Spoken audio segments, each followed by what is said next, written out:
ప్రతి తల్లిదండ్రులు కూడా బిడ్డలు మన మాట వింటున్నారా లేదా, 6వ తరగతి దాటిన దగ్గర నుంచి కూడా పిల్లలు మాట వినడానికి ఆసక్తి చూపించట్లేదు. అది ఎవరి వల్ల?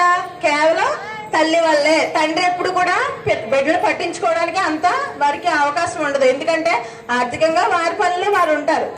గృహిణిగా తల్లి తన బిడ్డని కేవలం పట్టించుకోవాల్సింది తల్లి మాత్రమే. అవునా కాదండి? తల్లే కదా పట్టించుకోవాలి. బిడ్డ ఆడుకోవడానికి వెళ్ళినప్పుడు ఎవరితో వెళ్తున్నాడు, ఏం చేస్తున్నాడు, వీడు ఏ అలవాట్లు కలిగి ఉన్నాడు, ఎంతవరకు మన బిడ్డ మన మాట వింటున్నాడు, కఠినంగా మనం శిక్షించాలండి. 10th అవ్వగానే రూరల్ ఏరియాలో ఇప్పుడు మెయిన్ మనకు వచ్చిన ప్రాబ్లం ఏంటంటే 10th అవ్వగానే పిల్లలు కాలేజ్కి వెళ్ళట్లేదు. అలాగని తల్లిదండ్రుల మాట కూడా వినట్లేదు.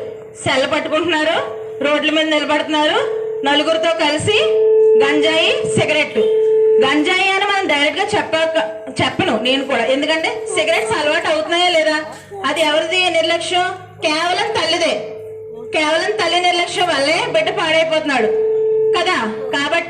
ప్రతి తల్లిదండ్రులు కూడా మన బిడ్డ ఎంతవరకు మన మాట వింటున్నాడా లేదా అని గమనించుకోండి.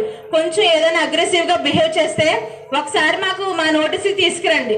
మనకి మానసిక వైద్య నిపుణులు ఉన్నారండి, వారు కూడా వాళ్ళకి కొంచెం కౌన్సిలింగ్ ఇస్తారు. మేము కూడా వాళ్ళకి కొంచెం కౌన్సిలింగ్ ఇస్తే ఈ అలవాట్లన్నీ, ఈ చెడు అలవాట్లన్నీ మనం మాన్పించడానికి అవకాశం ఉంటుంది.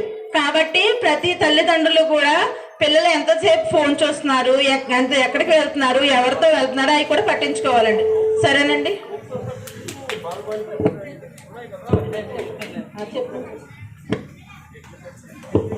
ఓకే, థ్యాంక్ యూ అండి.